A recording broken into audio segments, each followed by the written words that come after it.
recording. There we go. And let me share my screen.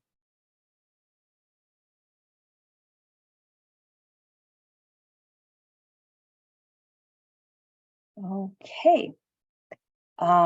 Here we go. Yay, super exciting. We are the Policy Leadership Academy. This is brought to you by Best Start, Region 5, Best Start Antelope Valley. So we're so pleased you could join us this morning. Welcome to Module 7. So we're on the other side. We're more than halfway there of our 12 modules. So excited that you can be with us this morning.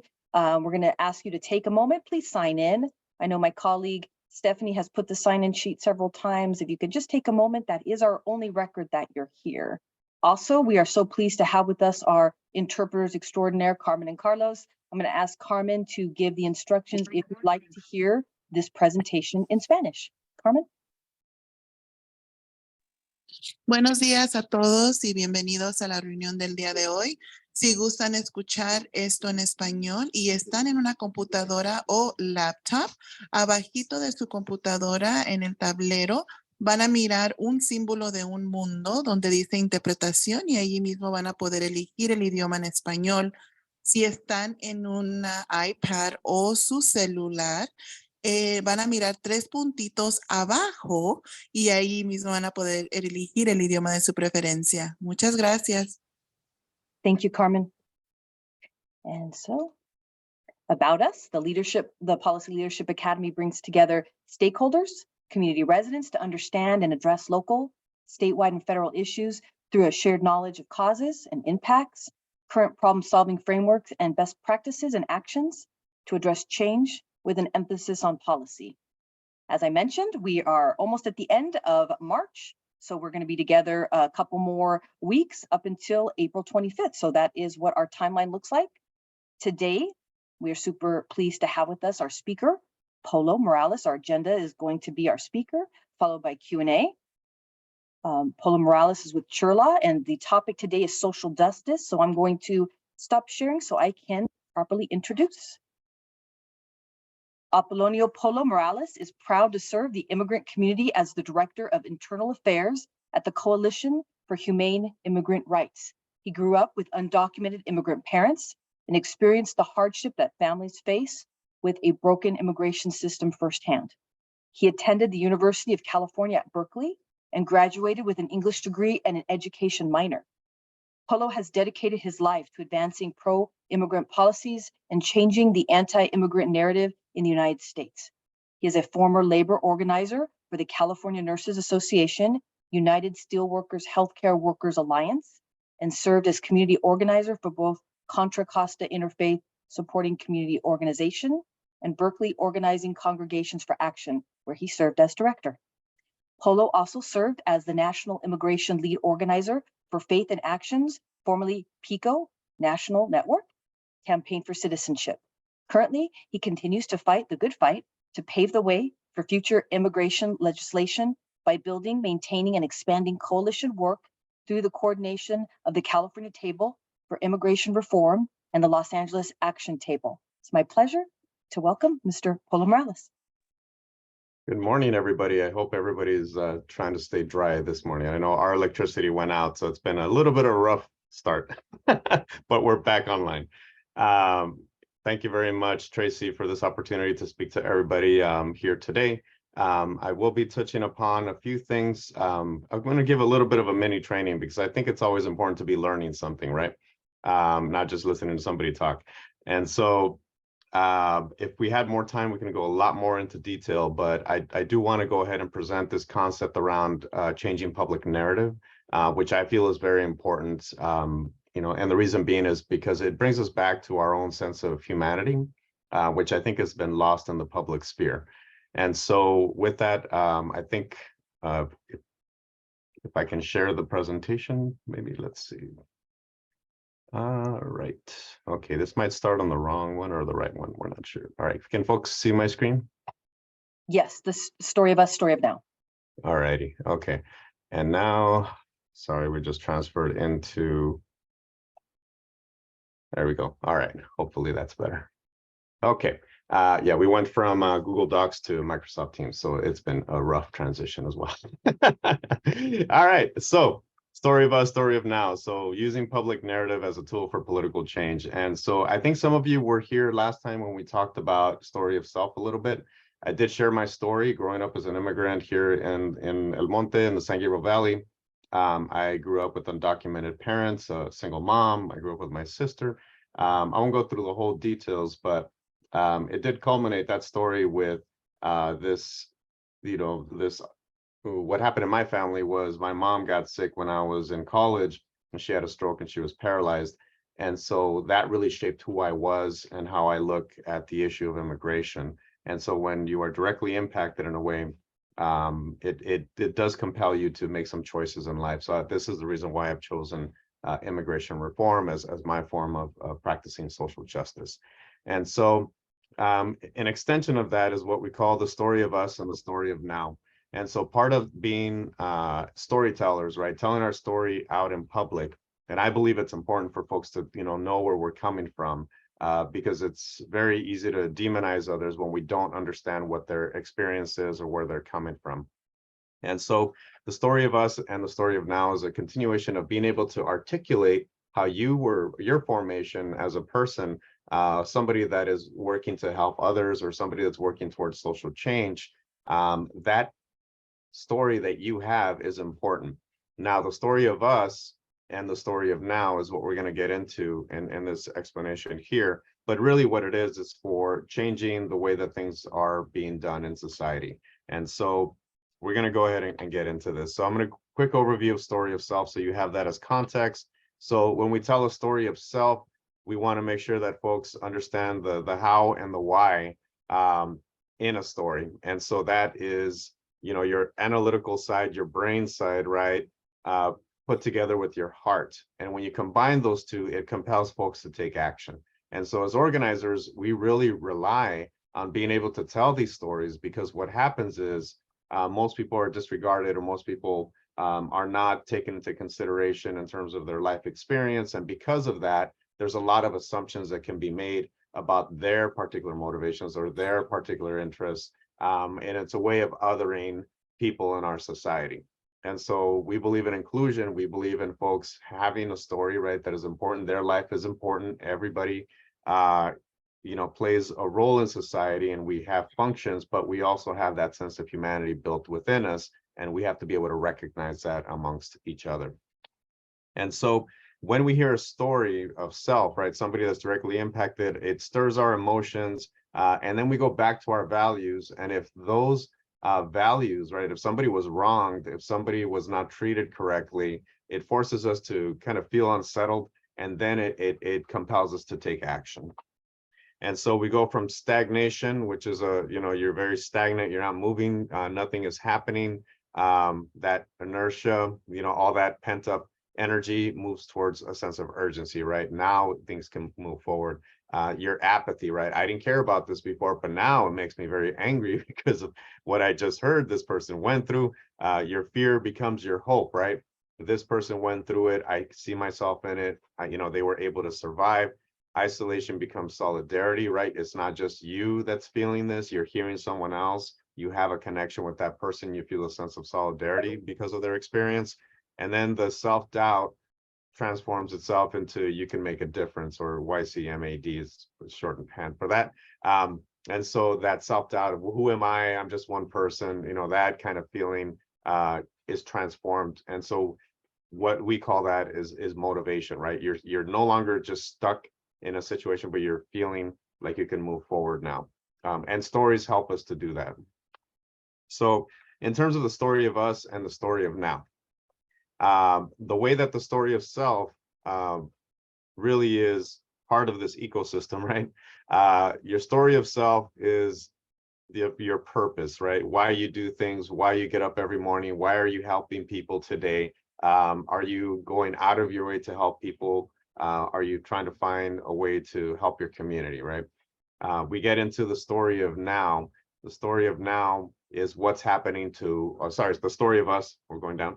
The story of us is how you feel connected to your community. So if you feel like you're part of a community, then you feel, right, that your story, my story, our story, right, is connected in some way, shape, or form. And so by articulating that, by saying our story out in public, we see where those connections are. If we keep it to ourselves, it's very hard to find community. It's very hard to find a sense of belonging.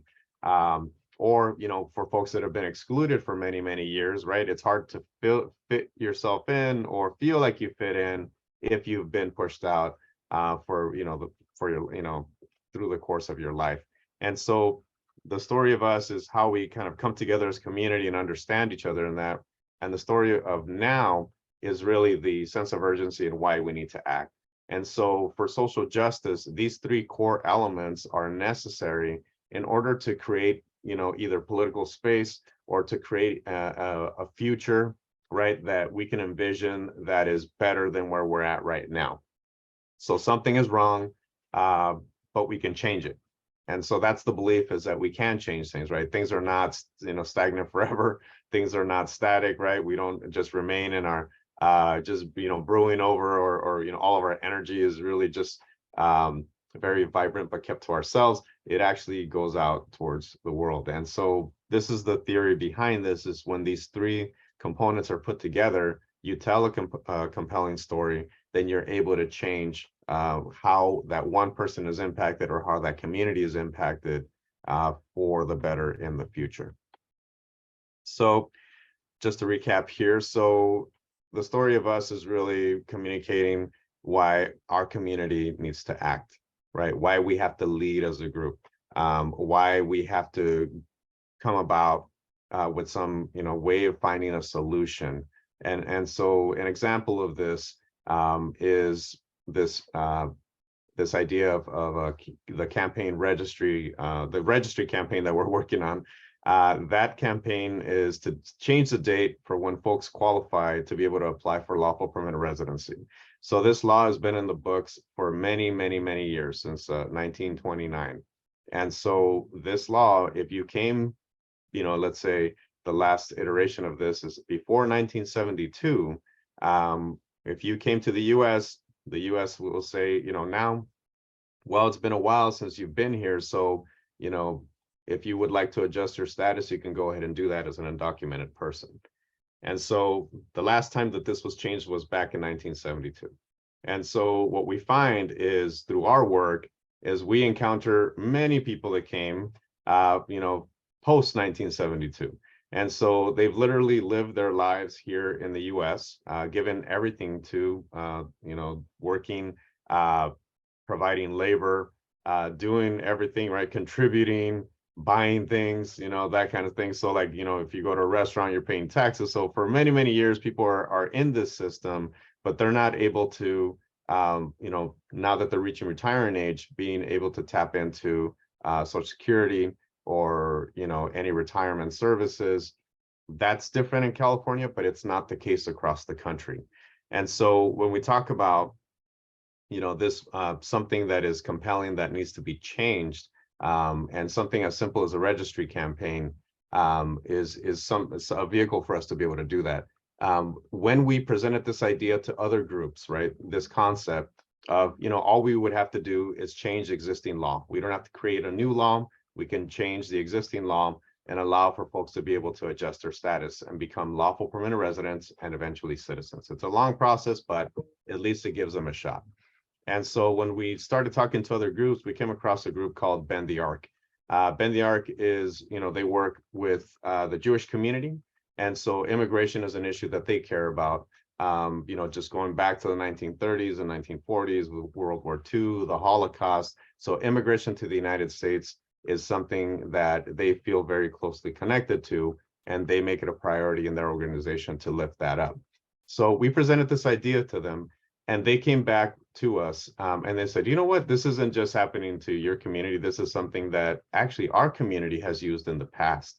And so they put together a video of different narratives, right? Those narratives, those individual narratives, created that story of us. But not only was their circle limited to the Jewish community, but it was able to expand out to everybody else. And how was that possible? Well, they told the story of being able to, their grandparents or great grandparents when they first came to this country, were able to adjust their status with that law from 1929. And so that registry date, right, because it's been updated year after year. I know this may sound a little complicated, but just think about it. If I've been in a place for enough time and I've worked, to the bone to make sure that the society functions, our economy keeps going, the least that the government can do is, okay, we recognize your contributions, and for that reason, we're going to go ahead and allow you to adjust your status. And so what we found in these stories from Ben the Ark was that the Jewish community had used this registry date change or this law to be able to adjust their status in the past. So we found patterns, right? And so their story became our story, right? We're trying to change it and update it so the next generation of folks are able to qualify and change their immigration status from undocumented to resident and then eventually a citizen. So it's an example of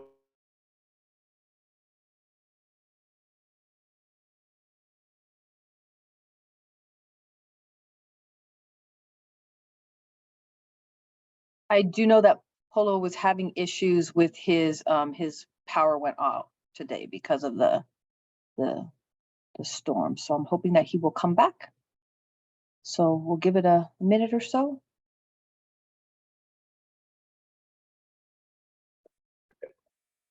It's yours. Okay, all right. So we're rolling with it here, folks. I can imagine if my phone was dead, that would be a terrible situation here. Anyway, going back to the story of us. So I just gave the example of Ben the Ark. Yeah, it's amazing when you talk to other people, the stories that they're able to tell you and how you feel really connected to this, right? So something that worked for the Jewish community can actually work, for our most, recent immigrants who have been here for more than a decade. And so anyway, so what we're trying to do is pass this, updated law, right? Just to update an existing law to be able to allow for folks to adjust their status. And so that's part of the effort that we're doing right now. If we go to the next slide. All right, so the people who are impacted, the people who know the experience firsthand, right? So we rely on people that are directly impacted by a particular issue. Why? Because for us, we can sit here and we can philosophize, we can, create theories of why it's important, for folks to be able to adjust their status. But if you're not hearing it directly from the person who is impacted by that, you can remove yourself from it, right? You can take a step back and say, well, that may be the case, et cetera. But if somebody that is directly impacted is telling you the story, it changes that dynamic because you can no longer disregard that humanity, right? You're actually hearing it directly from the person that's impacted. And so that's a collection of stories of self that are part of the story of us. Next slide. So taking that anonymity and making it public is very important. So the story of now communicates the urgent challenge we're called upon to face right now. So this is the urgency is important, right? If you can imagine, we have, like, for instance, right now we have a housing problem. Folks are having a heck of a time trying to find affordable housing. And the communities that we work with, there's folks that are getting evicted, there's folks that are ending up homeless. If you thought the problem was bad before, just wait, a couple more months. This issue is something that is important. And so if we just wait and see what happens, right? Let's just say we all kept to ourselves. We never shared our stories. We never shared the impact on our families. We would not be able to recognize that story of us, right, in listening to those individual stories. And so that brings us to, okay, so what do we do with the situation that's happening at hand right now? Do we just let it be? Or do we take action and try to stop a tsunami of, a major increase in the homeless population in Los Angeles County? And so when we are encountered with those facts, with the reality, right, the heart and the brain coming together, that sense of urgency, that sense of we need to do something to move it quickly, it just gets underscored.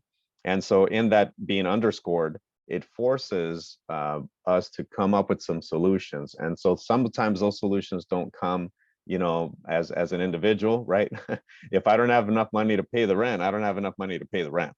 And so that's just a fact. And so what can our systems do to be able to respond to the need that is in the community? And so collectively, if we put all of our effort into the decision makers, then they can find solutions that are workable solutions for the community, right? Doesn't mean it's pie in the sky. It doesn't mean it's going to be perfect, but it means we are addressing the issue because we see the sense of urgency in it, number one, for elected officials, right, to act. But more importantly than that is the human impact, right? Are we going to allow this to happen? Can we as human beings with our values and how we were raised, can we allow this to happen? And so that's a fundamental question. It forces us outside of our own bubble. Sometimes we only think about our own families, or we only think of ourselves. But when we think about our society or our community, who is included in that community is very, very, very important. And so what we argue is that everybody is important in that community. So we should all have systems that folks, are able to tap into when the time is needed for them to do so. If you're doing well, that's great. But there's going to be a lot of people that might not be in your situation.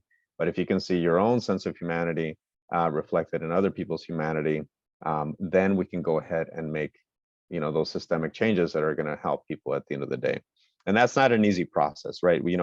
We have gone through many, many years. Oh, here's my electricity back, but that's pointless to you now. At least I'm not in the dark. Speaking of which, we have been convinced, I think, that there are other people out there, right, that are counter to what we believe, right, that their values are not aligned to our values. And I think I mentioned this last time, but values are universal. Nobody owns values. And so this is important for us to remember, because nobody has a stake, or nobody has a deed, to values, or a mortgage on values. These are universally shared. So if you get past the first level, right, and you have a conversation with someone, you recognize those values. And so the problem that we have now, especially through social media, is that we don't have that human connection anymore. And so it's very, very easy to demonize others, the homeless population, or undocumented immigrants in our case, very, very easy. And so we have to push back with a different type of narrative. And so if we can go into the next slide. So that's the challenge we face, right? The path forward, the strategy to win. So we believe that we can win one day. And so that belief is important, because that sense of hope is what gets us, moving forward. If we lose all hope, and I find this all the time, right? Folks have asked me, like, immigration reform has not passed, any significant reform has not passed almost close to 40 years now, since the 86 law, and so there's a lot of folks that have lost hope along the way. And so what's really important is that as we are trying to find these solutions, as we're trying to make sure that we're moving ahead, that these challenges that we face, right, we do not lose the hope. And I think, with some of the work that you all do, it is about that belief that, folks can get the help, right, can get a leg up. Sometimes there's back and forth, but eventually folks are going to be able to move forward in their life. And so I think that belief is something that is inherent in humanity. So one of the things that we want to make sure is that we don't forget that. And so we got to keep reminding ourselves, and stories are the best way to do that. So if we can go to the next slide. Okay, so it's winning the hearts and minds, right? Coming from that anonymous perspective, that anonymity is key, because again, it's very easy to demonize others or disregard others if we don't know who they are, right? If we don't see the breathing human being in front of us, it's very easy for us to do that. Only the coldest of hearts, can disregard that. And I can tell you, having worked in my field for many, many years, you encounter people who are very, very cold and don't, care too much about immigrants, but you also find the majority of people can empathize with immigrant experiences. And so, again, it's really coming out. I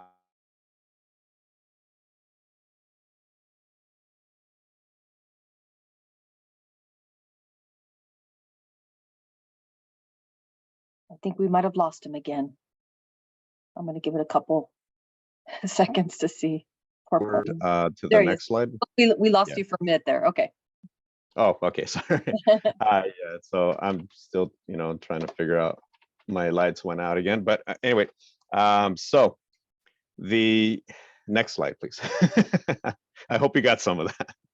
All right, so I did promise I'm going to give an immigration update. I know some folks have questions and whatnot around this.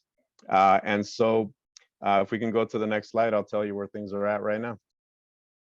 Okay, so I think last time we checked in, we did have a conversation around what the president had done outside of Congress. And so the president has done a few things, which is good, which is, the DACA program was renewed, the TPS program's been expanded, asylum changes to MPP. These were initially good, and we'll talk about how things have changed. And then we also, the ending of the Muslim ban is something that, was moved forward, but, there's still some issues happening now. And then, stopping the deportations. And so that happened in the first 100 days. The issue that we face now is the current reality. So I'm going to go ahead and next slide, please. Okay, so we did get an immigration reform bill. And this immigration reform bill was great, except for the fact that it didn't get very far in Congress. And so the issue that we have now is trying to figure out, with a split House, right? The Republicans have the House of Representatives right now, and we want to make sure that, excuse me, that the Senate and is Democratic as well. But what's missing is the political will, and I think that's always been the issue. We just can't seem to get this this bill moving forward at the currently, I would say. So this is important because this was a campaign promise. And so what you have is a lot of people saying, we were supposed to get immigration reform, but we're not getting it. What's going on? So I think some of the times it's like, there is a political standstill. There are some Democrats, even though it was a simple majority within the past 2 years or so before the prior election, the midterm election that changed the calculus in the House of Representatives. What we have is a situation in which we cannot pass immigration reform because we're not sure that the Republicans who have the majority in the House want to move it forward. And so even though there was a simple majority, for the first 2 years of the administration, there wasn't enough political will to get it across the finish line. And so that's a reality that we have to contend with right now. If we can go to the next slide. Okay, so yeah, we are in year 3 of the current administration and still no immigration reform. And for many, many people, that is a very disheartening feeling, right? So we can't adjust our status. We've been here for decades. What do we do? And so for us, there are planting seasons, right? We have to organize. We have to go back to the story of self, story of us, and story of now to create that urgency. Sometimes Congress's ability to move things is not on our timeline, so we have to force a timeline, right? We have to create that urgency, and I think this is where the immigrants' rights movement is right now. Is we have to get ourselves together and organize. We have DACA. We go to the next slide. So we have a few things that are happening right now, and I'll start off with DACA because this is not one of the bullet points here, but DACA is at the Supreme, it will end up at the Supreme Court eventually. And so the Supreme Court will decide whether undocumented folks that came to this country as youth who have a work permit and a protection of deportation, this is in the hundreds of thousands of folks. If the Supreme Court says this program is unconstitutional, then they will lose that status. And so we're going to have, hundreds of thousands of folks that are undocumented who are no longer going to be able to work and are no longer going to be able to have protection from deportation. And so that's a major concern, right? And that should be coming within the next year or so sometime when the Supreme Court takes it up. The next is we have a good thing is that we do have a refugee program that is being rebuilt. And so we have Afghan refugees and Ukrainian refugees coming here to the US. And so again, we've had refugee programs for a very, very long time here in the United States. And so the president is using these programs to allow for folks to come to the US. The issue is these folks are also being left in limbo, because if they don't show up to court for their dates, they may lose their ability to stay here in the United States. So there's not enough legal capacity, right? Immigration lawyers that can help with that. And so we're in a situation where like, okay, we need to figure some stuff out here. And the status quo isn't working. So that's one thing. The second is the ending of the MPP, Remain in Mexico policy, and also Title 42. And so Title 42 and MPP were two things that were used to prevent folks from coming to the US at our southern border during the Trump administration. So MPP was a new policy. It said you have to stay in Mexico, you can't come to the US and then go to court. You have to wait in Mexico, and then when you get your court date, we'll allow you to come in and you can go ahead and plead your asylum case. Everything is a process, right? Everyone has a fundamental right to apply for asylum at any other country's border. And so that's just the way it's always been. It changed under the Trump administration. And what we're seeing now is that there's a return back to what we saw under the Trump administration, under the Biden administration. And so as you can imagine, this is a political football, and the presidential election is just around the corner. And so this is why we're starting to see a little bit more of a hard line coming from President Biden regarding that. Title 42 is the COVID protocols that were set up. So basically we had a pandemic, and so Title 42 allows for the US government to not allow folks to come to the US because, we don't want to spread this disease. And so, and again, that's been used as a political tool, right? We found that it was people that were traveling by airplane, US citizens that went to different parts of the world, they brought back COVID. It wasn't like it came specifically from the southern border. It's actually came, from all kinds of different ways. But if you listen to one story, you get a different perspective. But we understand completely that, that's not the case, right? So just, debunk that a little bit. But more importantly, this Title 42 will be lifted up on May 11th. So the administration has basically allowed the courts to make that decision. So that decision, is finally being resolved. And so by May 11th, Title 42 is going to be removed. The administration has made some changes though, because once that gets lifted, then we can anticipate more folks would be applying for asylum. What we're starting to witness is the creation of an app with the federal government that says you can apply for asylum, but it has to be from your home country, and you have to use this app. And so if you can imagine how many folks can use an app, have a phone, have the internet, have the documents to be able to apply for asylum, is very, very, very low. And so this is another way for the administration to sort of play both sides, right? Yes, we have a process, but that process is very difficult to navigate. So we don't know what's going to happen on May 11th, but this is something that we anticipate will be coming down the line, and we'll figure out when we get there. But I can tell you that we're setting up systems to be able to help people should that help be necessary. And so that's going to land on the nonprofit sector more than likely to do that, and refugee resettlement agencies. So to wrap up here, there's some momentum, right, to bring back the bills that were introduced just 2 years ago, which is great. But what we want is a solution that's going to be a long-term solution. And so our immigration system is broken. It's been broken for a very long time. Congress can change it, right? The Republicans and Democrats can come together and address it and fix it in whatever way, shape, or form. But because it's been a political football for many years, we don't see much progress on this. And so what we envision now is going back to our base, going back to the immigrant community and saying, what if we start organizing together? Let's come together once again.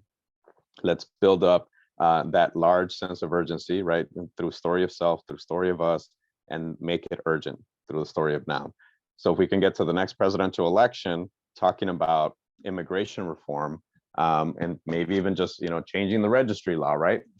If that's the solution, that's the way to address our immigration issue for folks who've been here for many decades in the interior, and then also look at some of the solutions at the border, right? Because we can't use this as a political football forever. Folks have a right to apply for asylum. Some qualify, some don't, many don't. I think folks forget that, right? Many people don't qualify for asylum. You have to make the case.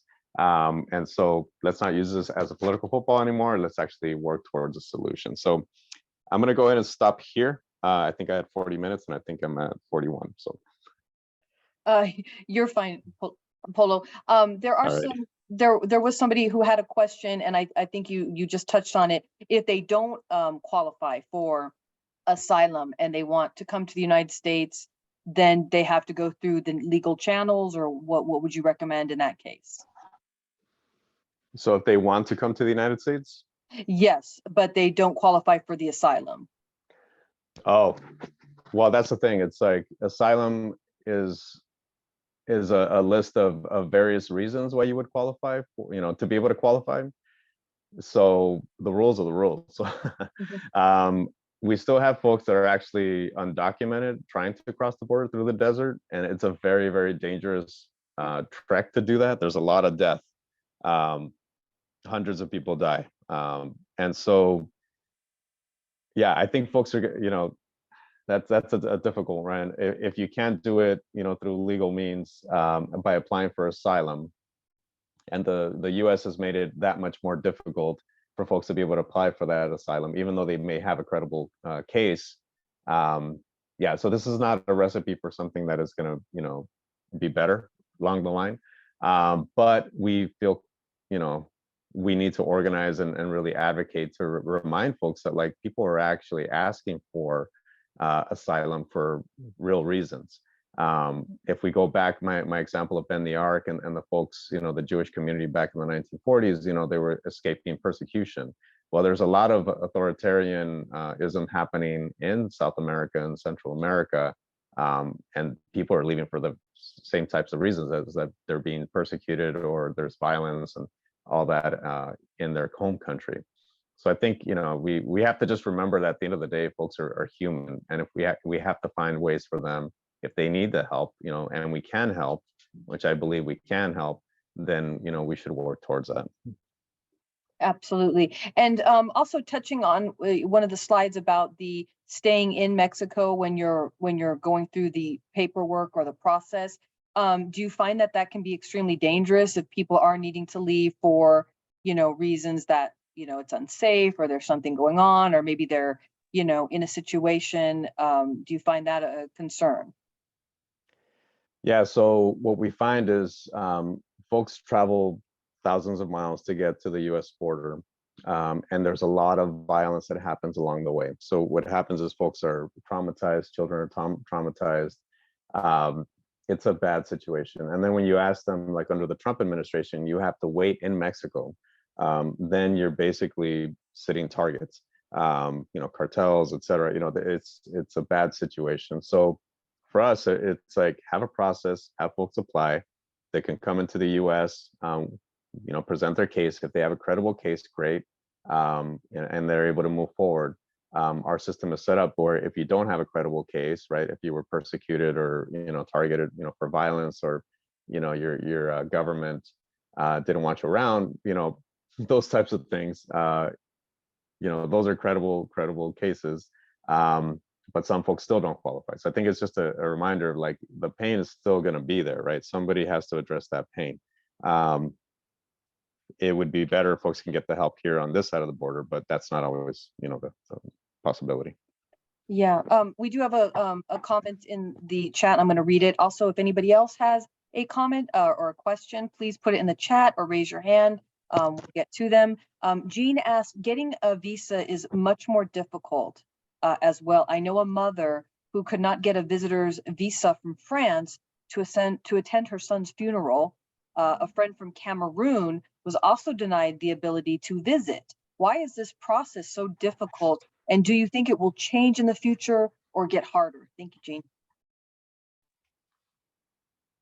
Yeah, so yeah, visas That is a tough one. Yeah, we're starting to see this issue of immigration, not just particularly for our southern border, but across the board. If you look at what's happening around the world, and this is where the fear comes in, and just leaving things as it is the more welcoming countries are not being as welcome as they once were. So that's refugees and asylum seekers. And we're also, realizing like this world is, there are certain places that have gone, just completely disregarding people's humanity. So when you apply for a visa, even a temporary visa, it does depend on what country you're applying from. And so that may take time. And there's only a handful of visas you can get from a particular country. So that's also something important to remember, is that the federal government really limits where folks can actually, visit from. So if you have a large amount of folks that are applying from one country, like let's say Mexico, right, then you have to wait a while, to be able to do that. So I think that's just exactly what's happening for other countries as well. Is like, people want to come, but our system is not set up for facilitation. It's actually meant for obstacles and challenges. So yeah. Polo, in regards to Jean's question, does it help if you get like an immigration attorney or anything like that, or not necessarily? Yeah, definitely. Having an immigration attorney is helpful. And here in California, we have CDSS, One California, which provides legal services for anyone who's seeking legal services. And so there are different organizations across the state that are funded by the state of California to be able to provide legal services at no cost to the person seeking, the services. So like, basically you just have to pay for the application fee, but you get help, so that is a good thing that's here in California. The issue though is that there's not enough attorneys, right? We're going to need way more attorneys to be much more successful. And I imagine it could also get pricey, which again, you kind of create a two-tier system, right? So if you've got people that are coming in and they need to come in for whatever reason, and then maybe they're fleeing something or whatever, they need to get here, they may not have the resources, etc., to get that attorney or what have you, where maybe somebody who's coming from a different country who has more of a stable environment and has that money can come in. So yeah, so if you have, let's say if you got $500,000, it's easier for you to come into the US if you're starting some kind of venture. So yeah, the system is set up for people with money to be able to have facilitation, and the folks that are working, people, middle class folks that don't have $500,000 to bring into the US have a harder time trying to, do that. So we have a two-part question from Carla. Her first question is, do we have a CHIRLA office in the AV? in the AV, there is a CHIRLA office. Let's see. Sorry, we opened up a lot of offices during the pandemic. And so, and then we all offer different types of services. But I can tell you, if you call our legal hotline, then you should be able to get some help in your the closest office to you. So, some places are for administrative and community education and outreach. Some offices offer legal services. So let me find that number and I can go ahead and send it to you, Tracy. Okay. And then also her second part was, are there any workshops offered in the AV for youth who are undocumented and interested in understanding their higher education options? I know we do have two organizations that do work out here, one of them being Salva. And I know that does similar work, not CHIRLA, but they do similar work. But as to workshops, I'm not entirely sure about that. So I'm not sure if that is offered out here. I'm sorry, you're gonna have to repeat the question. She's asking if there are workshops offered in the AV. Oh, yes. Who are undocumented and interested in understanding their higher education options. Yes, so we do provide community education and outreach, and we also have what's called the California Dream Network. And so these are undocumented college students to be able to get information around college opportunities, for the immigrant community. We also have a WISA program, which is a high school program that does those workshops for parents to be able to talk about what is called the California Dream Act. And so basically, or AB 540, you can pay in-state tuition as long as you've been a resident here in the US for a little while. Even if you're an undocumented immigrant, you can go ahead and apply to community college. We also have support as well from the state, and support for, through private scholarship as well. Folks can pay a university or a school to be able to allow for folks to attend. So yeah, there are options for undocumented youth in California. And so, that's important for us to remember, is that it took a long time to get to this point. But again, we believe that the immigrant community is a resource. And so we want to make sure that those opportunities are afforded to everybody. Absolutely. So yeah, we do. The question is yes. The answer to the question is yes. And when I send out the email for the next week, I will ask Polo to send that information, the phone numbers, etc., so that you can have that information, that group here. And Carla said, thank you. And so I'm just going to give it a couple more seconds to see if anybody has any other questions, comments. You can put them in the chat, raise your hand, whatever you feel more comfortable doing. I'm just going to give it a couple more seconds to see if there's anybody who has anything. Okay, I think I just saw, Rocio said, I enjoyed the presentation today. I have to sign off, but I didn't see the sign in today. Okay, so Rocio will make sure that we get that. I'll ask Stephanie, my colleague, to put that into the chat. You might have come a little bit late, so we usually do that in the beginning. So if Stephanie can take care of that, which I know she will. Okay, well, I am going to take this time. Thank you, Stephanie. I'm going to take this time to say thank you so much to Polo for his presentation. If we could get a virtual or an actual round of applause, really wanted to thank you for that. As always, I have a little bit more housekeeping, so I won't keep you but a couple more minutes. And so, as I mentioned, group site, if you have not already gone on and gotten the information for group site, that is where we will discuss the presentation, a chance to interact with your other cohort members. So if you are on it, great. If you're not, you can always send me an email and I can get you onto that link tree. The Policy Leadership Academy was brought to you by Best Start Antelope Valley, and this is our link tree. So we have our social media, our Instagram, our Facebook, our YouTube. As always, all of our presentations are recorded, so this will be as well, and you'll receive that for the next week. Finally, coming up next week, we have our Congressman Mike Garcia, the House of Representatives. He will be talking about decision making. So that is an excellent, we've had him twice before, and he's a great presenter. Love to hear from him and what's going on at the state level. Finally, thank you so much for joining us. We appreciate it. Hope you're learning something along the way. Take care. Hopefully it's not going to be too windy and rainy up here in the AV, but take care and we'll see you next week. Thank you so much, everyone. Thank you all. Thank you, Polo. All right. Bye-bye.